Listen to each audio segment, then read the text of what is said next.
Hello everybody and welcome back to another YouTube video. Today we're going to be taking a look at Julio Jones, who has been traded to the Tennessee Titans. We're going to be taking a look at the contract, whether I think this is a good trade or not, and we're going to take a look at some of Julio Jones' stats, just to see really how good of a trade this was.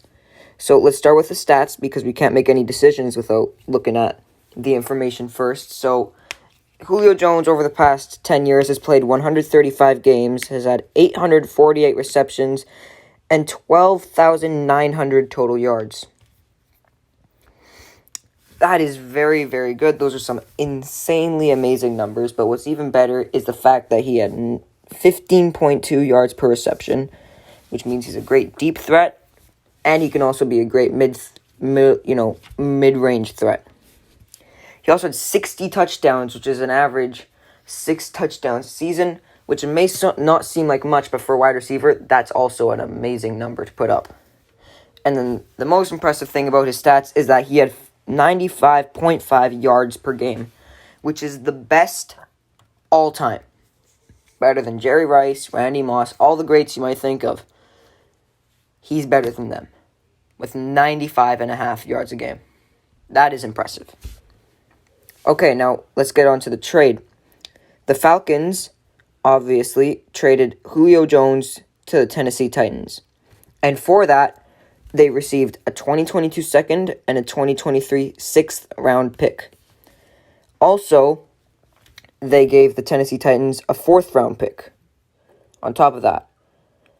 So, it doesn't seem like a really good trade for the Falcons at all. And in terms of players and the draft picks they could have gotten, I think they lost an amazing player, and also didn't get as good of draft picks as I would have expected them to get. That's why I'm giving them a grade of B. Now you may be thinking, where does that B come from? Because by the sounds of it, that was an absolutely horrible trade. The thing is, by trading Julio Jones, they saved $15.3 million in cap space. And that is a lot of money for a team that's entering the rebuild phase. That gives them the opportunities to sign younger players who can sign for multi-year contracts that are a lot less than that. And just a little side note, Julio has a pretty high chance of getting injured just because of how old he is. You never know what's going to happen with an older player. Not that he's necessarily old, but he's been in the league for a while, and compared to other football players, he is old. So the chances of him getting injured were a bit higher than a normal player, but not too high. And for the Titans, I'm giving them a B+. It should be an A+, because they got one of the best wide receivers of all time for a second-round pick. And they found a great replacement for Jonnu Smith and Corey Davis. Now you're thinking, how can Julio Jones replace a tight end? Julio Jones is just so good that he can replace two positions. He's going to be double-teamed. And with Julio Jones and A.J. Brown in the same receiving core, along with Derrick Henry as that run threat, the play-action game is going to be absolutely unstoppable for the Titans. They are like a three-headed monster that will tear up everything in their path just with that play-action game.